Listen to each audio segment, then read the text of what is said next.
Hey everybody, Plushie here, and if you haven't heard, we got the Anime Japan stream 2 days ago, and we quite literally got nothing other than the fact that we now know that Ordeal Call 4 is coming out on April 30th, and I just wanted to make a very casual, sort of rambly video talking about what I think could happen in the month of April in FGO before Ordeal Call 4 actually happens. And you might ask me, what's the point of this video, right?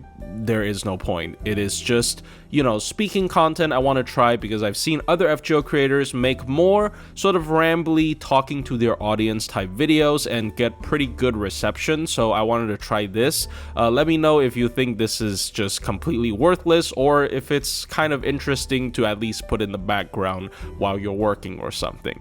So obviously I was a bit bummed out that we didn't get any big news this year, because usually we get pretty big news during Anime Japan, such as teasers for the following event, like Oku and Sea Monsters Crisis are both revealed in Anime Japan, and also the upcoming collab during Golden Week. Like, for example, we got the arcade collab announcement during Anime Japan, at least the first part with Tiamat Larva. So having nothing this year other than the fact that the main chapter is dropping on April 30th kind of sucks.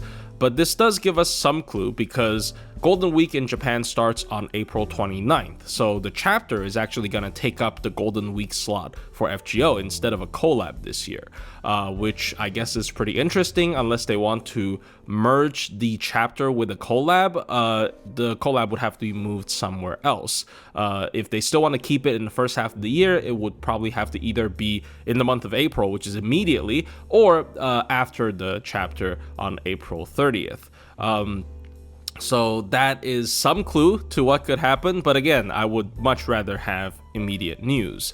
So before we even get into what I think could happen during April, I want to talk a little bit about what could be the collab, because I don't think there are that many good things to collab with anymore in FGO, because if they want to stick with Type Moon Works, a lot of the things were already done previously, unless they want to do a part 2 of a certain collab with the same IP.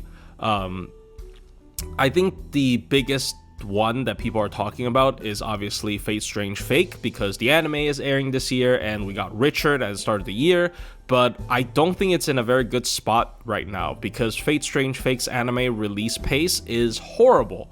We only have 2 episodes so far, and with a collab, I would much rather, being introduced to these characters through the anime first, and then getting the excitement of acquiring them in FGO, instead of the other way around, where they introduce the characters in FGO first, and then you go watch the anime after you rolled them. It's kind of counterintuitive, you know what I mean? I think they've done similar things like this with Requiem, which ended up killing Requiem, so I don't think that's the best idea. Obviously, Strange Fake is not like a brand new thing. There is a novel, so if you read the novel already, you would know these characters, but I still think if they want to leverage the hype with the anime, they should at least let like half a season pass with the anime.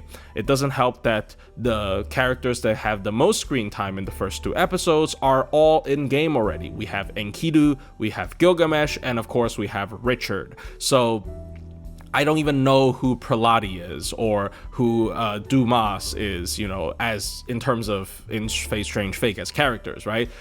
So I would much rather have this collab, maybe postponed to the second half of the year if they want to really, tie it into the anime. The second most wanted collab is probably Tsukihime. It could even be the first most wanted collab, but it has been echoed every year, so I'm a bit tired of it. But again, I think Tsukihime actually is the best fitting thing to collab with this year, because despite the fact that we got 2 of the biggest hitters from that series already, Arcoade and CL, 2 Arcoades actually, we still have a lot of other characters that they can make, such as Akiha or Tonoshiki, of course, and also, the maids, and there are more Tsukihime characters. I'm not very familiar with the series, I apologize, but there are definitely enough to form a collab and some. So I guess Tsukihime could happen, especially if they want the collab to happen at the first half of the year still. Tsukihime would be pretty perfect. But again, if they want to, collab with Tsukihime as fast as next week, I don't really see why they wouldn't announce something during Anime Japan. So in general, I think a collab is unlikely to happen during April, just because they would at least probably cook up something to drum up the hype if it's so, close. But yeah, Tsukihime is a good one, I think, despite my sort of apathy towards it. People are also saying it could be with Fate Einherjar. I hope I am pronouncing that correctly. It is another novel series by Sakurai, who is a pretty big writer for FGO, that mainly focuses on like Nordic servants, I believe. The main character is the daughter of Sigurd and Brynhild, and there's also like Ragnar and some other characters that people might have heard of, like Baba Yaga, for example, as their servants. I didn't read it either, but this very much feels like a Fate Requiem situation if they want to collab with it, where it just started and there aren't a lot of chapters into the story yet, and they would just spoil everything with the collab, and then the series might actually die off, like I said earlier with Requiem, because for example, we didn't even know Kijo Koyo had a human form, I believe, and Voyager was also really mysterious, like he was his own class. I don't think we knew he was Voyager 1, the spacecraft in the novel. It was just revealed in FGO. So if they wanted to do that, they might, end up killing the series, which, from what I've heard in terms of people's interest into the series, might not be a bad thing, because I'm not sure people are really into reading that new Fate thing. I could be wrong. Again, it could be really popular in Japan and I've just never heard of it. I'm just uneducated. But yeah, I've not heard a lot from it after it got announced, so they could make a collab with that and just absorb these characters into FGO, because the daughter of Bryn and Sigurd, that sounds like an FGO original character for sure, so that could happen. They could also do a collab with Fate Extra Record, just because Fate Extra Record is coming out this year, as they announced. But again, we already have every character in Fate Extra Record essentially multiple times, because it is a remake of the original Fate Extra. So it doesn't even include any of the CCC characters. It's just Tamamo, Emiya, and Nero, and we have multiple Neros and multiple Tamamos already. We even have Hakuno already. So who else is there to release? We have Jinako as well already. So I don't really know who to release for Fate Extra at all. The only character I can think of is Ronnie, I guess, and she was in Paper Moon, so maybe. And also they could make like Amaterasu as the big bad Tamamo, as opposed to Draco, who is the big bad Nero, right? But that just feels unrealistic in general, so I don't think Fate Extra Record is getting a collab. So overall, I think this year collab, it's either gonna be Strange Fake and delayed very late into the year, or Tsukihime, which at least would probably be after the chapter, because why wouldn't you tease Tsukihime? You love milking Tsukihime. This is FGO we're talking about here. But yeah. So starting from this Wednesday, we'll have 5 weeks until Ordeal Call 4 happens. And 5 weeks is a pretty healthy amount of time for an event, because they could do a 1 week pre-campaign for the event starting this Wednesday, the actual event for 3 more weeks, and then another week for the pre-campaign for Ordeal Call 4. So even if we give them, time for extra pre-campaign slop, 5 weeks is more than enough. So yeah, I don't think you have to worry too much about a dead month. However, the first thing I want to rule out here is, of course, the collab, because if they want to make a collab, they're going to have to make a pre-campaign this Wednesday, and it's literally days away from the actual Anime Japan stream, and they would probably have to reveal the collab target during the pre-campaign, and that would essentially make it really stupid to not say anything during the Anime Japan stream. So I think a collab during April is unfortunately out. They could also just run a normal event during April, which is still a little bit weird because they've done reveals for Sea Monster Crisis and Oku during Anime Japan, so they also usually announce random events like FGO original events during Anime Japan if it's that near. One reason that they could be not saying anything if there were to have an actual event is because they want to conceal the main servant's identity. They have done this before, where even during the pre-release campaign, they just call it the spring event pre-campaign, for example. Like, they don't tell you what the event's about, they don't tell you what the servant is, they just tell you there's going to be something happening, and maybe the event bonus servant roster, so you can kind of guess what it is.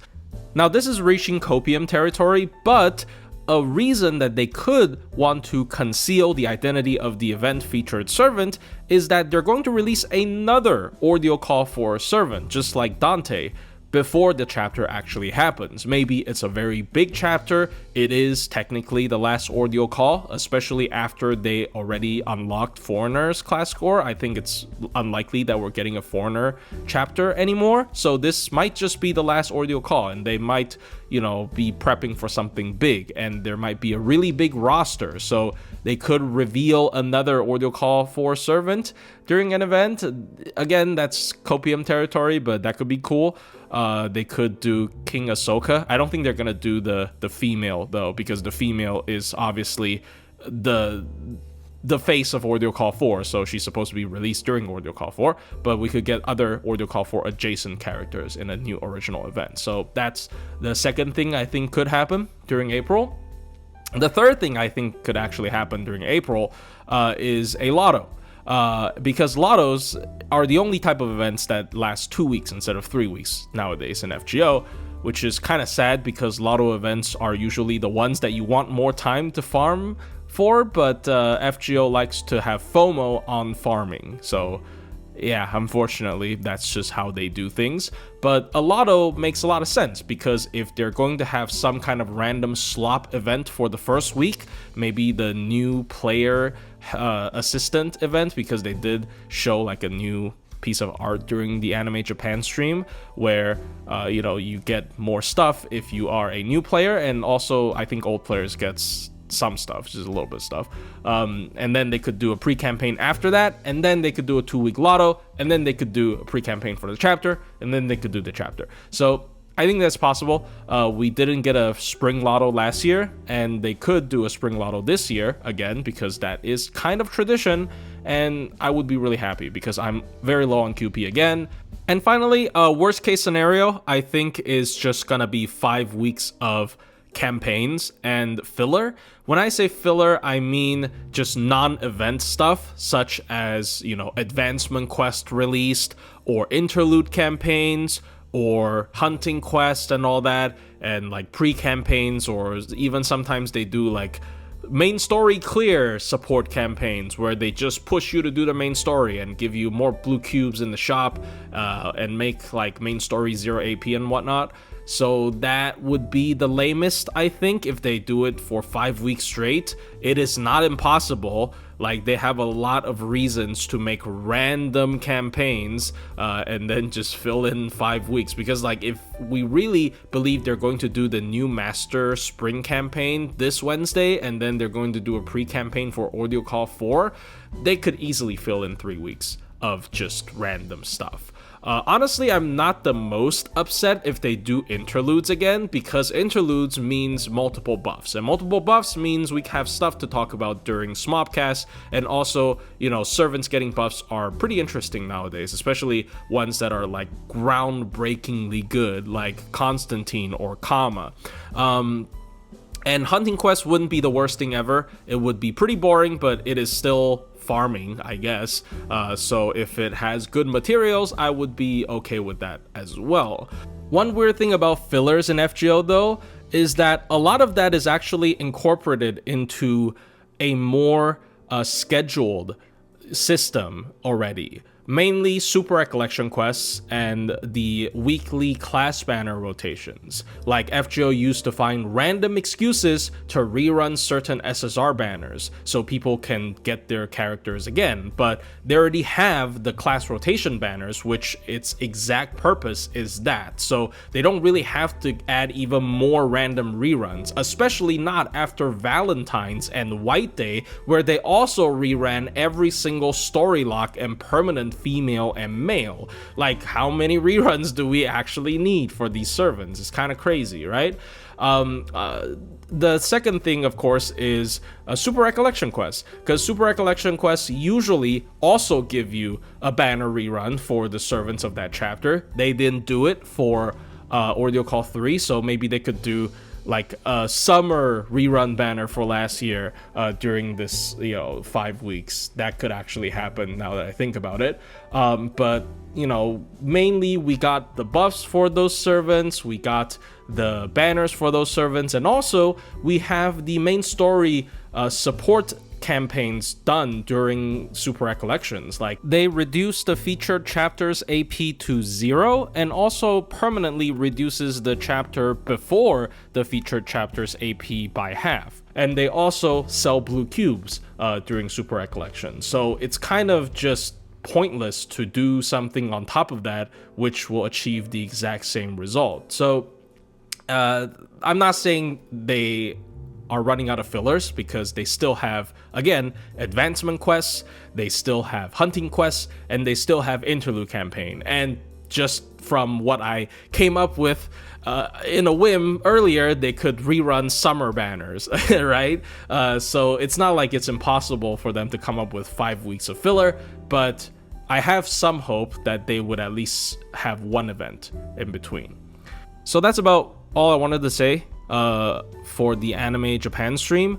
We didn't talk about this during Smobcast yesterday, because usually this is where we talk about stuff, but we just thought nothing new happened, so we played Lethal Company for 4 hours instead. It was a good time, but there was stuff that I wanted to talk about, so I put it in this video instead. And also, it's just because the channel's not doing so hot. Like, I can't keep milking arcade collab stuff with just one clip of gameplay every day. I think it is just not good content at the end of the day, and I wanted to make something to try to communicate with the subscribers. And again, I've seen other FGO tubers create more rambly videos where there is a topic, but they just sort of talk about whatever they want to talk about during the actual video, and it has gotten pretty good reception from what I've seen, so I wanted to just try something out. Hope this is not too boring, and I'll see you guys in the next one. Hopefully we get like actual content I can make videos on soon.